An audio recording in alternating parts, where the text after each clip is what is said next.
They pressed the seventh seal into the wax while she was still standing in the snow outside my gate, and I remember thinking that a war of 4 winters had come down to the sound of a signet ring meeting warm wax 7 times, and then a girl at a door. "That is the last of them," Osric said. My council speaker set down the ring and rubbed the cold out of his knuckles. 7 packs. The Ravenmoor, the Broken Fen, the Hollow, the Greywater River clans, the 2 hill packs of the south and the Fenwater. All bent, all sworn. "The war is over, my king."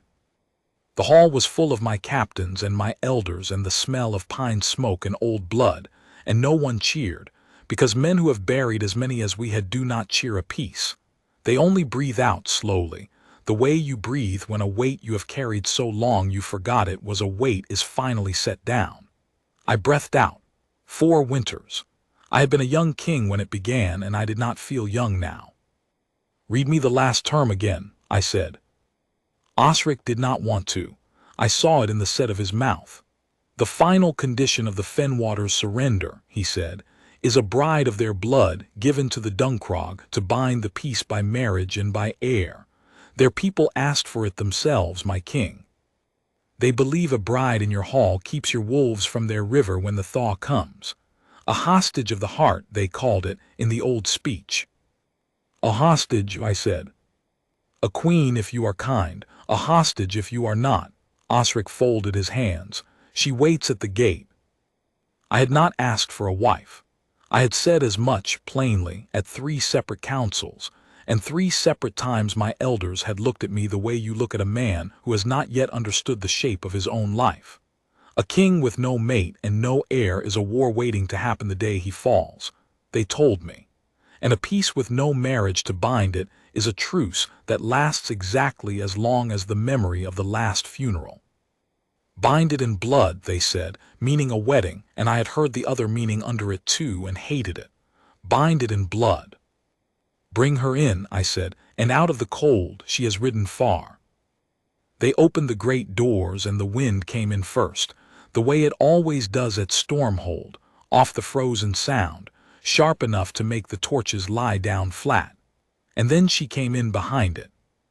She wore a traveling cloak the gray of river ice and a hood pulled forward, and she walked between 2 of my wolves who had been sent to escort her, and had clearly not decided yet whether she was a guest or a prisoner, because neither had I. She did not stumble on the threshold.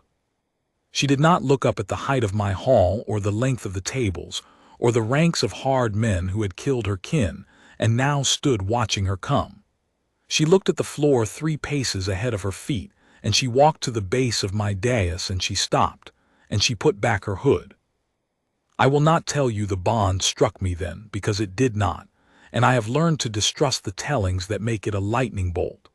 What struck me first was only that she was not afraid, and that this was strange.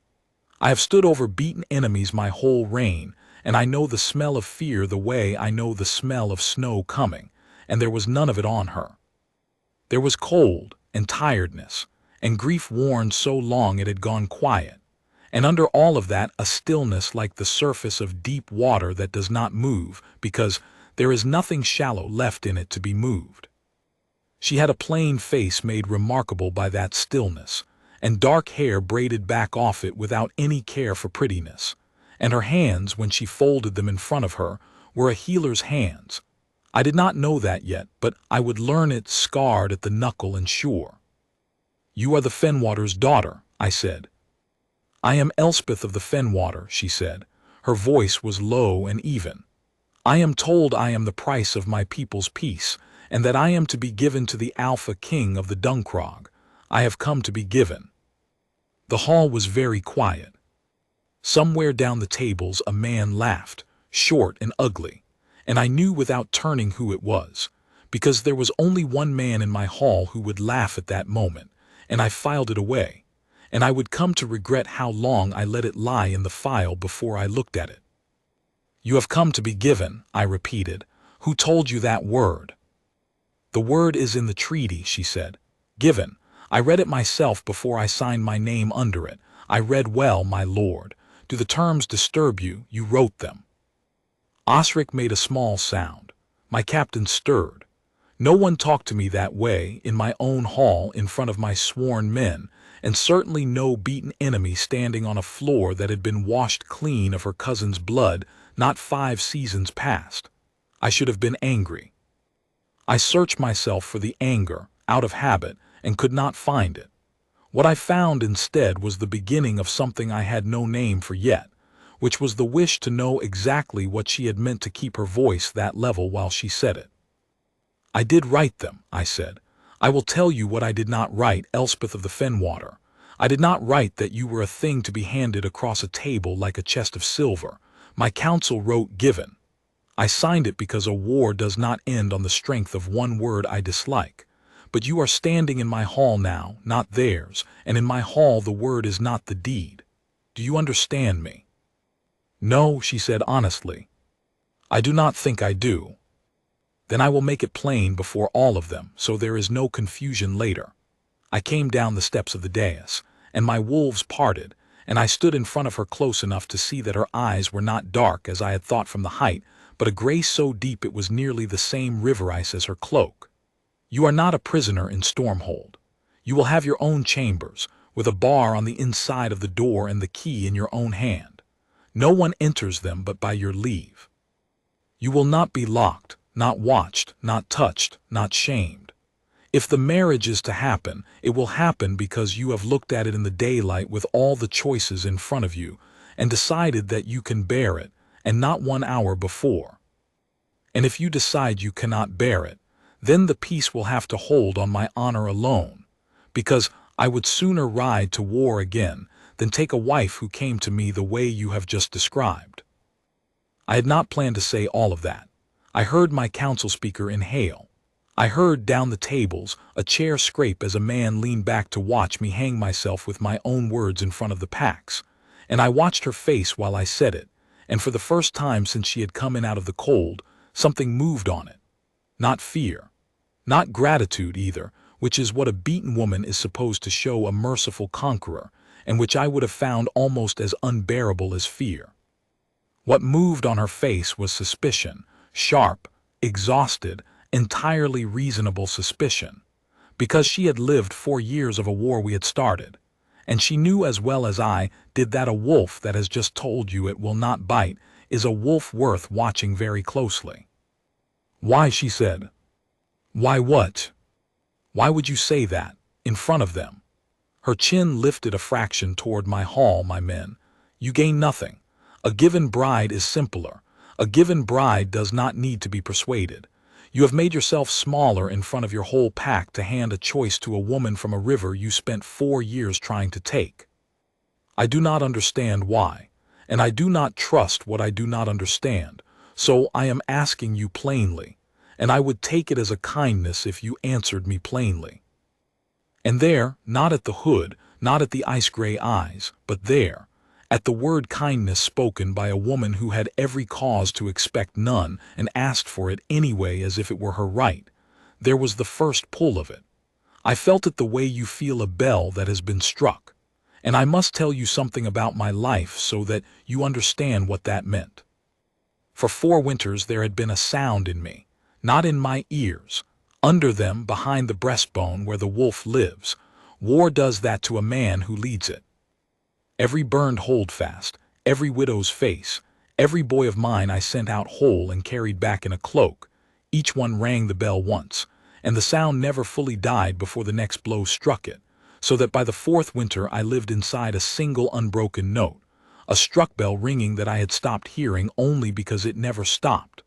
I had forgotten there was such a thing as quiet.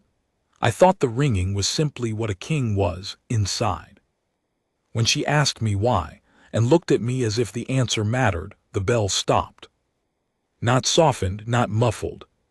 Stopped the way a bell stops when a hand is laid flat against it, all at once, complete, and in the silence where the note had been I could suddenly hear the fire, and the wind against the shutters and her breathing and my own, and I understood in that ringing silence that whatever else the treaty had made, it had also, carelessly, by accident, the way a war turns up a spring of clean water in a field it meant only to burn, brought the one woman in the world whose nearness stopped the bell. and set her down at the foot of my throne, and called her a price. I did not tell her any of that. She would not have believed me, and she would have been right not to. So I told her the only true thing I could that she might accept. Because I have handed enough people their deaths in 4 years, I said. It would please me before I die to have handed one person a choice. She looked at me a long moment. Then she inclined her head, not a bow, just an acknowledgement that the words had landed somewhere in her and would be considered. I will take the chambers, she said, and the key, and I will look at the marriage in the daylight, as you say. I do not promise you what I will see. I have not asked you to. I gave her into the keeping of my hold's oldest woman, Maida, who had raised me and would not be gentle with her out of pity but would be honest with her, which was better. And as they went, Maida's hand at the small of the girl's tired back. I turned to go back up my dais, and I let my eyes travel down the tables to the man who had laughed, and I found him, and I held his eyes until he looked away. Halden, my war captain, the best blade in the Duncrog, my own cousin's son, a man I had bled beside a dozen times and would have named my heir in war if the peace had not made the word meaningless. He did not look away because he feared me. He looked away because a good hunter does not stare at the thing he is stalking. I told myself I did not know that yet. That is a lie I have made peace with. I knew. I simply did not want the peace to have a rot in it on its first night. And so I did what tired men do with a truth they cannot bear to lift, and I set it down, and I told myself I would come back for it. That was the night the war ended, and the other thing began. She kept the key. In the first weeks I saw little of her, and I did not force it. I heard of her instead, the way a king hears everything, in scraps from 100 mouths. She had asked Maida to show her the sick rooms of the hold, and finding them poorly kept, had cleaned them herself and would let no one stop her. She had gone down to the kennels. My people keep true wolves, not for war, whatever the river packs told their children, but for the old bond, the pack within the pack, and the great gray bitch that had savaged 2 grooms after her last litter and been kept muzzled, all winter had put her head in this stranger's lap and slept. They say she is a witch, Osric told me, not believing it, testing me. They say every healer is a witch until they need one, I said. What else do they say? That she does not eat until the sick have eaten. That she gave her fur-lined cloak, the good one, the one the treaty men gave her for the ride north, to a fever boy in the low quarter, and has been going about in a wool one ever since and will not take another.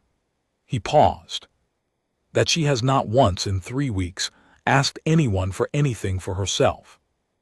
I had known women of my own hold, and women of the packs I had bested, and I had known the ones who beg and the ones who scheme, and the ones who go stone silent and wait for the worst.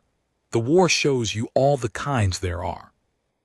I had not, before her, known the kind who is handed to the enemy as a price and answers by quietly beginning to heal the enemy's children, not as a strategy, not to buy anything, but because there were sick children and she was a healer, and that was, to her, simply what the one fact did about the other.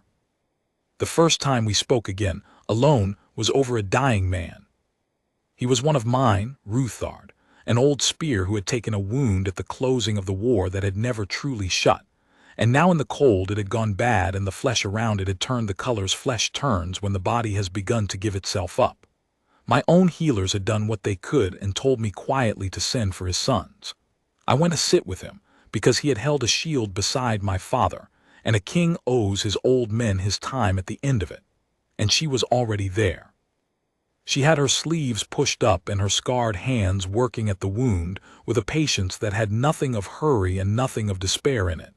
And she did not stop when I came in, and she did not rise, and she said, without looking up, "Hold his shoulder. He wants to twist away from the pain, and if he twists, he tears it wider." I am the Alpha King of the Duncrog. I put my hand on my old spear's shoulder, and I held him still for a river woman I had not married, because she had told me to, and because she was plainly right. She worked a long time. She drew the poison, and packed the wound with something green and bitter-smelling from a pouch at her belt, and bound it clean, and all the while she talked to him low and steady, not the false comfort of "you'll be well." He was too old, and so was she to trade in that, but the true kind. She asked him about his sons, and his river, for he had one too, and whether he had ever seen the Sound freeze all the way across. And by the time she was done, the fear had gone out of his face and left only the tiredness. Which is the most you can sometimes do, to trade a man's fear for his tiredness so that he can rest. Afterward we stood in the cold passage outside the sick room, and she washed her hands in a basin, and I watched the water go pink, and I said, "Will he live?" "Tonight, yes," she said. "The rot has stopped climbing. Whether he lives past the thaw I cannot tell you. He is very old and very tired, and the war took more out of him than the wound did. But he will not die screaming, and he will die knowing his king sat with him. That is not nothing. Most men get neither. You speak of dying as a thing you know well." She dried her hands on a clean cloth. "I kept a river pack alive through 4 winters of your war, my lord," she said, without heat, only fact. "The men were all fighting or dead. It was the women and the old and the children left, and me. I know every way a person dies of a war they are not even in, the fever that comes when there is no food to fight it, the child that stops crying because it has learned crying brings nothing, the old man who lies down in the cold on purpose so there is one less mouth. I buried a great many, my lord. I got very good at the ones I could not save, and even better from need at the ones I could." She looked at me then, level. "So yes, I speak of dying as a thing I know well. You made me an expert in it. Now you have made me your guest, and you sit with your old men, and you offer me a key and a choice. And I confess to you plainly that I do not know what to do with the mercy of a man who spent 4 years teaching me to be an expert in dying. It does not fit in my hands. I keep waiting for it to become the other thing. I could have defended the war. There are defenses. The river packs had struck first, at a border holdfast, in a spring I still cannot think of without the taste of ash. There had been fault on every side of it, and cause enough to fill a hall. A king does not choose his wars as freely as songs pretend. I could have said all of it, and it would all have been true, and it would have been the smallest, meanest thing I had ever done, to stand over the woman who buried the children of my war and explain to her that it had been necessary. So I did not. "It will not become the other thing," I said. "I cannot make you believe that with words. Only the days can do it, and you are right not to trust the words. But I can tell you one true thing to hold while the days do their work. I am tired, Elspeth. I am tired all the way down to the place where a man keeps the will to do harm, and I have used mine up. There is none left. Whatever you are waiting to have become the other thing, I no longer have it in me. The war took that out of me too, along with everything else. So you may lower your hands, not because I have earned it, because I am empty of the thing you are guarding against." She was quiet for a moment. Then she said, so low I almost missed it, "That may be the first true thing anyone has said to me since I crossed your border." And she picked up her basin and went to see to the next of my sick, and left me standing in the cold passage with the bell not ringing, listening to the quiet she made. Winter deepened, and in the deepening, without either of us deciding it, we began to keep each other's company. It started with the sick rooms, where I found I would go now not only to sit with dying men, but because she would be there, and a king may go where he likes and need give no reason. Then it was the walls. She could not sleep. She told me this plainly, as she told me everything, that 4 years of listening for the sound of raiders had unfit her for lying still in the dark. And so she walked the high walls of Stormhold at night above the frozen Sound. And I, who slept no better, began to find myself walking them too, and we would meet at the North Tower where the wind was least and stand and talk of nothing that mattered and everything that did. She asked me about my war as though it were a wound to be understood rather than a crime to be forgiven, and something in that undid a knot in me that 4 years of victories had only pulled tighter. I told her things I had told no one. I told her about the boy, Cadden, 16, my sworn shield son who had died calling for me at the ford, and how I had not been able to reach him, and how I still heard it, and she did not tell me it was not my fault, because she was too honest to know whether it was, but she said, "You carry him because you loved him. That is the only reason anyone carries anyone. It is a heavy way to keep loving someone, but it is still loving them. Do not let them tell you to set him down. Just carry him more gently." And I have carried Cadden more gently ever since, and I owe her that too, among the many things. And she told me about her river, the Fenwater she called it, though I knew it on my war maps by a colder name.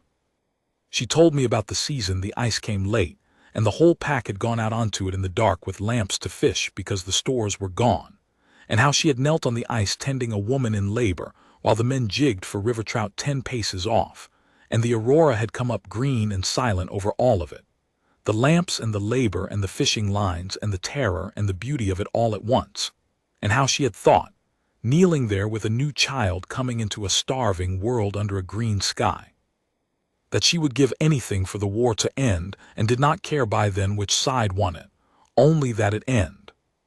And now it has ended, she said, and I am the price of the ending, standing on your wall, and I find I still do not care which side won, only that no more women kneel on the ice. Is that treason, do you think? To not care who won? If it is, I said, then I am the greatest traitor in my own kingdom, for I feel exactly the same, and I am the man who was supposed to want to win. She laughed the first time I heard her laugh, a low startled sound, quickly gone, as though she had surprised it out of herself and was not sure she was allowed it. And the aurora was not there, but the frozen sound caught the moon and threw it back up at us pale and enormous, and the bell was silent, and I understood with a plainness that frightened me that I did not want the days of her choice to end, because I was afraid of what she might choose. For here was the trap of it, the thing that kept me from speaking, that kept my hands to myself and my words careful. She had been given. Whatever I felt, whatever the bell's silence meant, I could not know, and she could not know whether the warmth growing between us on that cold wall was a true thing or only the warmth any two people find when one has been handed to the other with no way out. She had a key and a choice. I had told the whole hall so, and I had meant it.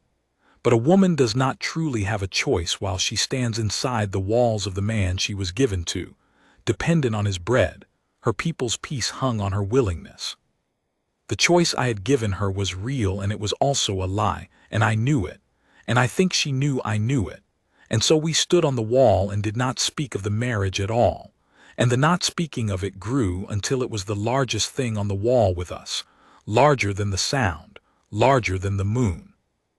I resolved, on one of those nights, walking back to my cold chambers with the taste of her laugh still in me, that I would send her home. I would go to the council, and I would tell them the marriage was off. I would bind the peace some other way, with trade, with hostages of my own blood sent to the river, with anything, with my honor and my sword hand, whatever it took, and I would give her the one choice that was truly hers to make, which was the choice you can only make from outside a man's walls with your own roof over your head and your own bread in your own hand. The choice to stay away or to come back. I would send her home to her river and her people, and let her decide from there, in true freedom, whether there was anything in a war-tired northern king worth crossing the border a second time for.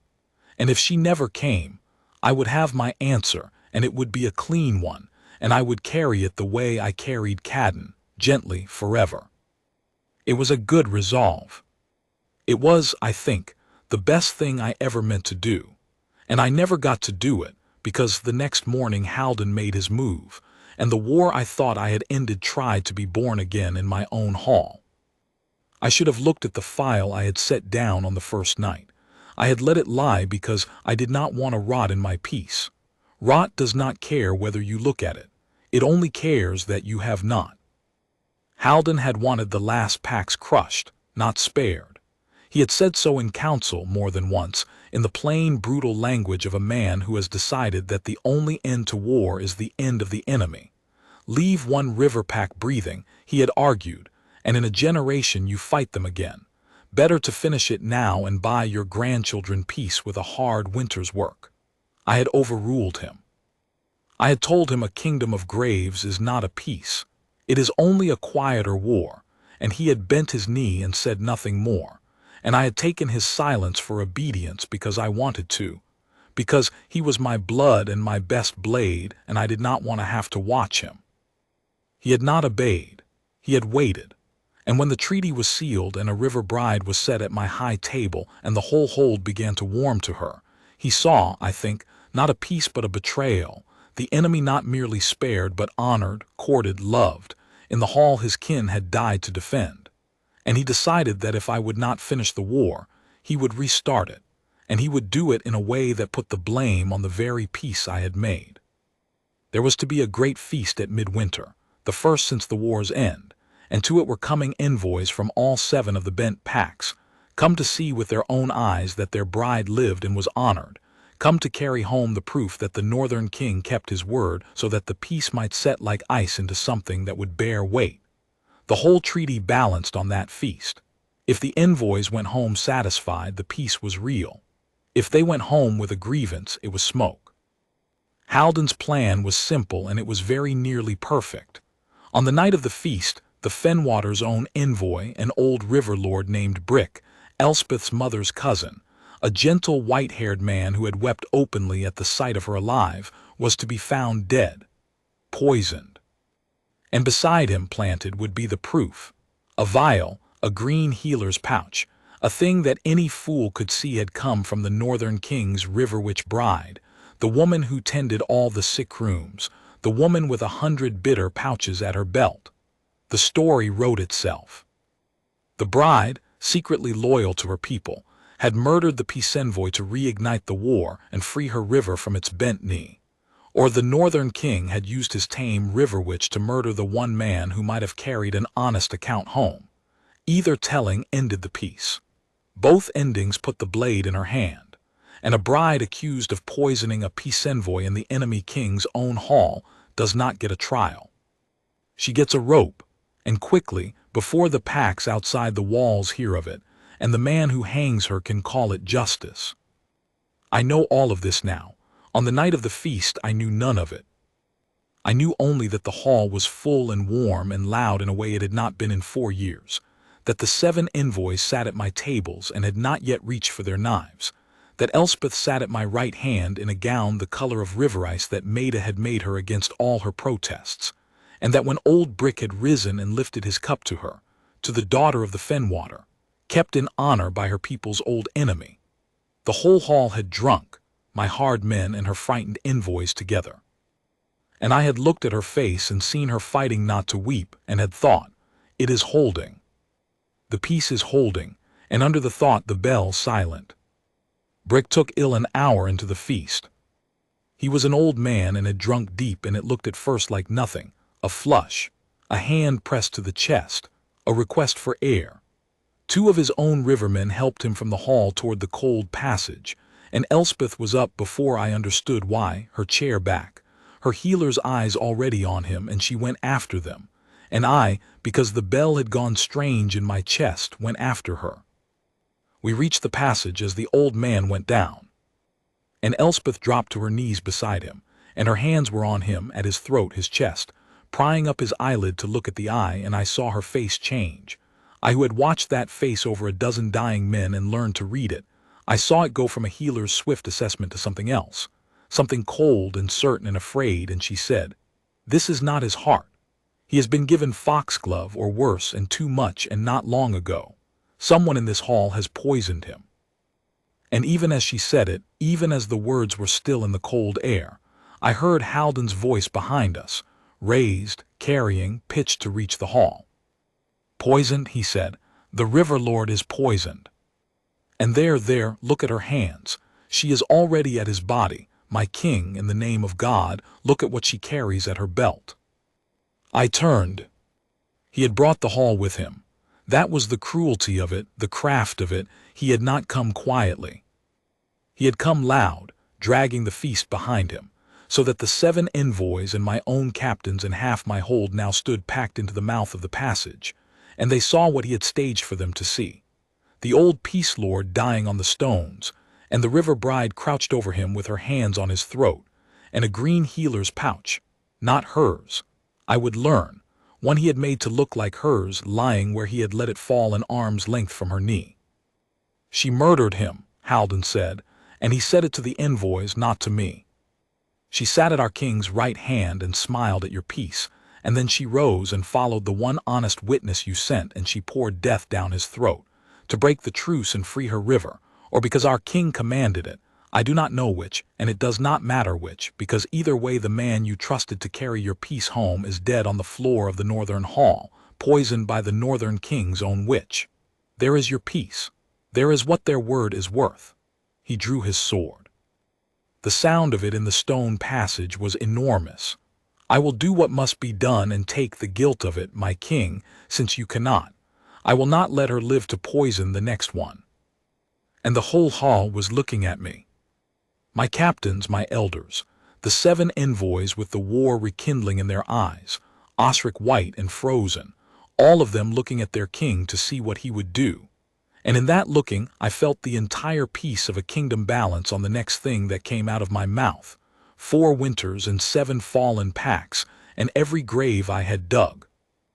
All of it hung on a single moment in a cold passage, with a good old man dying at my feet, and my own blood standing over the woman who stopped my bell with a drawn sword, and a story so good that half the men in that hall already believed it. I want to tell you I reasoned it out. I did not. There was no time to reason, and reason was not what saved her. What saved her was that, when Halden raised his sword and stepped toward her, my body moved before my mind did, and I found myself between them, between my war captain's blade and the kneeling woman, with my back to her and my empty hands open at my sides, and my mind caught up to my body a half-breath later and found that it agreed. "Put up your sword," I said. "My king." "Put it up, Halden, or draw it on me, for you will not touch her while I stand, and I am not going to move." I did not raise my voice. In a passage of that many held breaths, I did not need to. "You want me to believe she poisoned that man. Then let us do what she has done 100 times in my sick rooms while you drilled the yard, and look at the evidence like people who care what is true. She is a healer. So am I a little, since I have watched her all winter. Elspeth, the pouch he speaks of, is it yours?" "No," she said. Her hands had not left the dying man. She had not even looked up at the sword. She was still, God help me, trying to save the very man she was accused of killing, her fingers working at his throat, tipping his head, and she answered me while she worked. "My pouches are sewn shut with red thread made as thread, so my medicines do not spill when I run to a birth. That one is tied with a cord. It is not mine. And there is no foxglove in any pouch I carry, because I do not use it. There are gentler things for the heart. Whoever made that pouch to look like mine did not know me well enough. He knew what a healer's pouch looks like from across a room. He did not know what mine looks like from close. "Lift it," I said to Osric. "Do not touch what is inside. Only lift it and tell the hall how it is tied." Osric knelt, trembling, and lifted the planted pouch on the point of his knife, and turned it in the torchlight so all could see, and said, in a voice that shook, "It is tied with a cord, my king, a leather cord." "And her others?" He went to her belt, and she held still to let him, and he lifted the flap of a pouch there and said, "Red thread, sewn shut, red thread, my king." And the hall, which is a beast with one great slow mind, began, I felt it, to turn.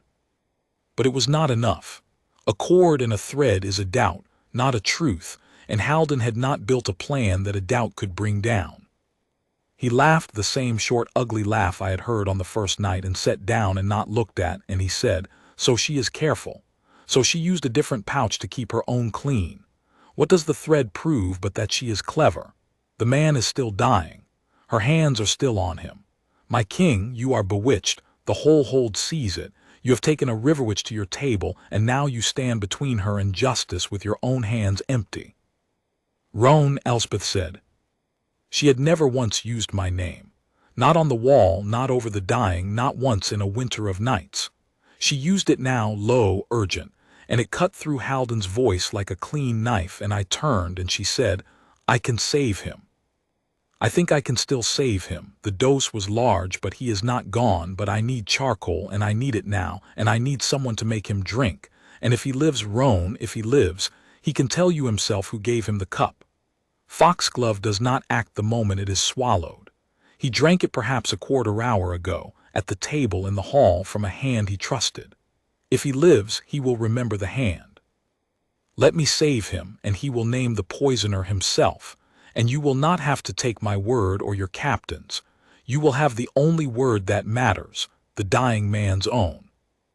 I have made many decisions as a king, and most of them I have doubted after. I have never doubted the one I made then."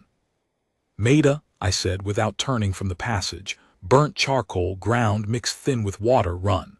And Maida ran. "Osric, hold the hall, no one leaves, no envoy, no captain, no man. The doors are shut until this is answered. And Halden," I looked at my war captain over the old man's failing body, and I let him see that I had at last picked up the file I had set down on the first night and read it and knew him. "Halden, sheathe your sword and stand where Osric can see you. You are so certain she is the poisoner. Then you have nothing to fear from the poisoned man waking, do you? Stand, cousin. Let us both wait and see whose name the dying man says." I watched it go across his face, the understanding that his plan had turned in his hand, that the one thing he had not accounted for was that the witch he had chosen to frame was, in truth, exactly the healer she appeared to be, good enough to snatch back the very evidence he had made of a corpse, and that a living brick was the one witness in the world he could not survive. I watched him weigh, for one heartbeat, whether to cut his way out. And I let my own weight settle, and my wolves felt it and came to stand at my shoulders. And Halden was a killer, but he was not a fool, and he saw the count, and he sheathed his sword. She saved the old man. It took the rest of the night. I have never seen anything like it, and I had watched her all winter. She poured the black charcoal water into him and made him bring it up and poured more, and she kept his heart beating with her hands and her breath in some old river craft I do not have the words for, and she talked to him the whole while, low and steady, not "you'll be well, but stay, Brick, stay. You have not seen the sound freeze all the way across yet. Stay and I will show you." And near dawn, gray and hollow and alive, old Brick opened his eyes. And Elspeth, who could have said anything, who could have named her tormentor and been believed in that moment by the whole exhausted hall, did not put a single word in his mouth. She only wet his cracked lips and said, "Brick, you were poisoned tonight. Do you remember? Someone gave you a cup at the feast. Take your time. Whose hand was it?" And the old river lord, staring up at the stone ceiling of the hall of his people's old enemy, said, in a thread of a voice but clear, clear enough for the whole packed passage to hear, "The tall one, the king's captain. He filled my cup himself and pressed it on me and named it a peace cup from the king, and I was honored and I drank." His eyes found her. "Little Elspeth, your mother's eyes. I drank the northern king's peace cup, and it was poison, but it was not his hand, and it was not yours. It was the tall one's, the tall one who did not want the peace." The hall was utterly silent. Even the wind had dropped. And into that silence I turned at last to Halden, and I did not need to say anything, because the dying man he had made had not died, and had named him, and there is no craft, no laugh, no clever pouch that survives the testimony of the corpse that refused to be won. I will not dwell on Halden's end. He tried at the last to make it about the war. He shouted that I had betrayed my own dead, that a river bride in my bed was a spit on every Duncrog grave, that he had done what a true captain does, and I had gone soft and bewitched. And there was a splinter of grief in me even then, because he was my blood and we had bled together, and once, long ago, he had not been a man who poisoned old men at feasts. The war had made him. The war made monsters of better men than Halden, and I know it. And I have wondered since whether the difference between him and me was anything more than that a woman crossed my border and stopped my bell before the ringing turned me into what it turned him. But grief is not mercy, and a king who lets treason live to protect his own heart's peace has no peace and deserves none. I gave him a clean end, which was more than his poison would have given Brick, and it was done, and it was justice, and the 7 envoys watched me deal it and understood. That is the thing he never reckoned. He thought a poisoned envoy would end the peace, but the peace did not end when Brick fell. The peace was made, truly made in a way no treaty seal could have made it. In the hours the whole packed hall stood and watched the Northern King's River Bride fight all night to save the life of the man she was accused of murdering, and refused to put a word in his mouth even to save her own neck, and win. 7 envoys had come to Stormhold to see whether the Northern King kept his word. They saw something the treaty had never promised them. They saw who Elspeth was. And they carried that home, all 7, and it held the peace for the rest of my reign and passed it and holds it still. When it was done, when Brick was breathing steady and sleeping and the hall had emptied and the gray dawn was coming up over the frozen sound, I found her on the North Tower. Of course she was on the wall. She could not sleep, and this night least of all. She stood where we always stood, in the lee where the wind was least, and she was looking out over the ice, and she did not turn when I came up the stair, though she knew my step by then. "He will live," she said. "Brick. He is old, and this took a great deal out of him, but he will live to see the thaw, and he will go home and tell them the truth, and the peace will hold." "I know," I said. "You did that." "You did some of it," she said. "You stood between his sword and me with your hands empty. I did not ask you to. I do not think anyone has ever done that for me in my life." She was quiet. Then, still not turning, "Why did you roam? And do not tell me it is because you have handed out enough deaths and wanted to hand out a choice. That was true on the first night, and it is not the whole truth now. I have earned the whole truth, I think. I stood over a dying man all night with your captain's sword at my back for a peace I did not start. Tell me the whole truth. Why did you stand between us?" And so, on the wall in the gray dawn, with the peace made and her neck safe, and no treaty hanging on my answer and nothing left to lose but the thing itself, I told her. "Because the first night you came into my hall," I said, "and asked me why I would hand a choice to a woman from a river I had spent 4 years trying to take, the moment you said the word kindness, as if it were a thing you had a right to expect and not a thing you were begging for, a bell stopped ringing in me. I will try to make you understand it, and I will likely fail. There has been a sound in me for 4 years, Elspeth. Under the ribs where the wolf lives, every grave I dug rang it. It never stopped. I lived inside one long note so constant I forgot it was a note. I thought it was only what I was, inside, a king at war, ringing. And you looked at me and asked me why, and it stopped, all at once. And in the quiet where the ringing had been, I could hear the fire and the wind and your breathing, and I understood that whatever the treaty had made, it had also brought the one person in the world whose nearness makes me quiet, and set her at the foot of my throne, and called her a price. She had turned now. She was looking at me with the river ice eyes, and I could not read them, and I went on because I had started, and there is no stopping a thing like that once it is out of a man. I did not tell you because I had no right. You were given. A woman does not have a choice while she stands inside the walls of the man she was handed to. I know that. I told the whole hall you were free, and I meant it, and it was still a lie, because you were free the way a bird is free in a cage with the door open into a hall it cannot leave. So I resolved to send you home. I decided it a fortnight ago, walking off this wall. I was going to go to my council and undo the marriage and bind the peace some other way, with trade, with my own blood sent as hostages to your river, with anything.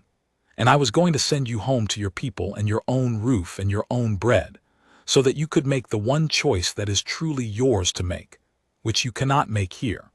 Whether from outside my walls and free, there is anything in a war-tired northern king worth crossing the border a second time for. And if you never came, I would have my answer, and it would be clean, and I would carry it gently, the way you taught me to carry Cadden. That was my plan. Then Halden moved, and I never got to do it. So I am doing it now on the wall badly with no counsel and no ceremony. I stepped back from her, one pace then another, giving her the air, the room, the distance a true choice needs. Elspeth of the Fenwater, The peace is made and it no longer needs you. The treaty can be unmade with a word from me, and I will speak it this morning if you wish it. You are free, truly free. Now, free as you were not on the first night, and I am sending you home. And I am telling you, as I send you, that a bell stopped in me the day you came, and it has not rung since. And if you never wish to cross my border again, I will understand it, and I will not follow, and I will not fall to war for wanting you. I swear it on Cadden. But I would spend the rest of my reign leaving that gate open. For a long time she did not speak. The dawn came up pink and enormous over the ice. And then she did the last thing I expected, which was that she laughed, that same low, startled sound from the wall, the one she was never sure she was allowed, and there were tears standing in her eyes at the same time, and she pressed the back of one scarred hand against her mouth, and she said, "You great fool of a king." "I have been called worse," I said, "but not by you, and it lands harder." "You were going to send me across a frozen river in the dead of winter," she said, "to prove to yourself that I meant it. Do you know how a river woman would answer that? A river woman would tell you that you do not test the truth of a thing by making it walk out onto the ice." She lowered her hand. "Listen to me, because I am only going to say it the once, and then I am going to be too proud to ever say it so plainly again. I did not feel it on the first night. I felt nothing on the first night but the cold and the grief and the certainty that your mercy was a trap I had not found the teeth of yet. I felt it on the wall. The first time you told me to carry Cadden gently instead of setting him down, that was the night I felt it, and I have been fighting it ever since, for the same reason you have been silent, because I could not tell whether it was real or only the warmth two people find when one has been given to the other with no way out. I did not want to love a cage, even a kind one. I did not want to be the woman who fell for the man who owned her, because it is the easiest and the most contemptible thing a given woman can do, and I would have died on the ice before I let myself be that. And now, she said, you have gone and made me free. You have made the peace without me and offered to unmake the marriage and told me to my face you would leave the gate open for the rest of your life and not fall to war for it. You have taken away every reason I had to doubt my own heart. You have made it so that if I stay, I cannot be the woman who fell for the man who owned her, because you do not own me. You have just told the whole cold morning that you never did. She took a breath. So I am going to be very cruel to you, Roan of the Duncrog, and refuse to go home. I did not move. I was afraid to. Say it plainly, I said.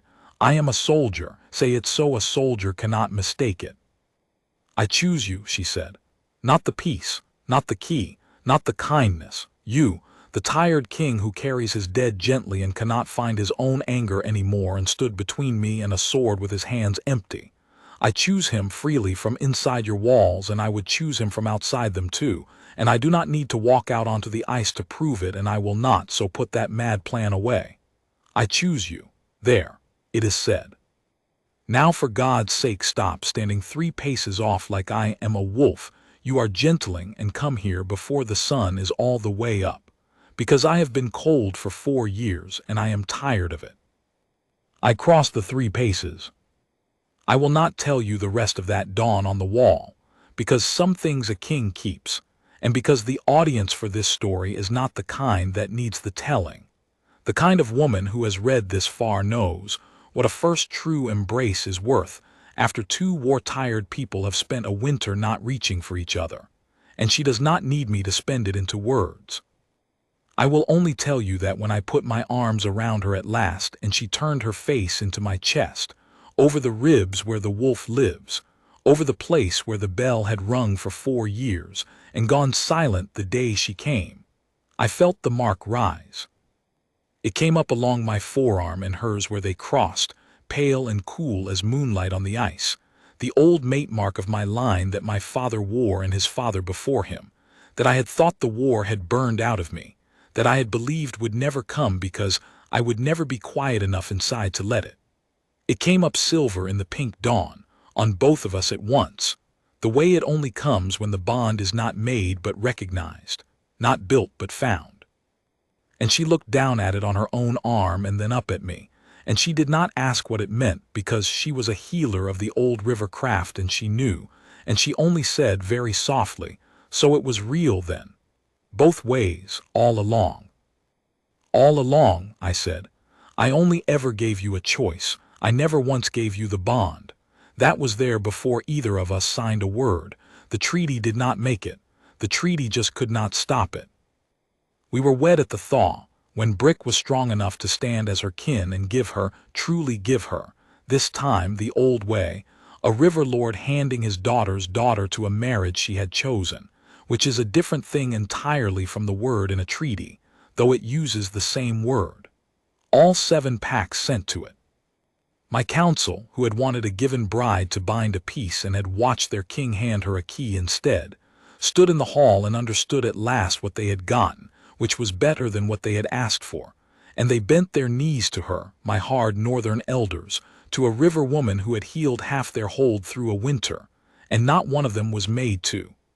Osric wept, which he denies. Maida told me I did not deserve her, which is true, and which is the highest form of a blessing that woman knows how to give. I set a second seat on my dais beside my own, of the same gray stone, no lower.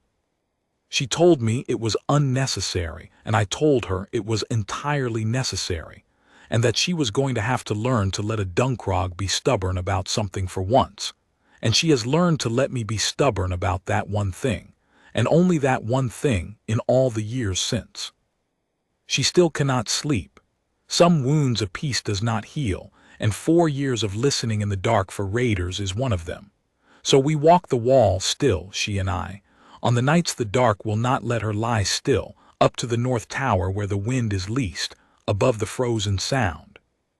And sometimes, when the winter is hard and the ice comes late, the river people below still go out onto it in the dark with their lamps to fish, and we watch the little lights move on the black ice from the height of the wall, and she leans into me, and I hold her, and no woman kneels on that ice in terror anymore, on either side of the old border, because the war is over and stayed over, and it stayed over because a treaty called her a price, and she turned out to be the peace itself. There is a bell in me still. I want to be honest about that, for she taught me to be, and for the young ones who might hear this and think a good love silences everything. It does not. The war is in me and always will be. Cadden is in me. The graves are in me. On the bad nights the note tries to start up again under my ribs where the wolf lives. But I have learned the trick of it now, which is not a trick at all. When the ringing starts, I find her. It does not matter where in the hold she is. I go and I find her and I stand near enough to hear her breathe and the bell stops. Every time. It has never once failed. That is what she is to me, and what she was from the first cold night when she put back her hood and asked me why. Not the price of my peace. The whole of it, the reason it holds.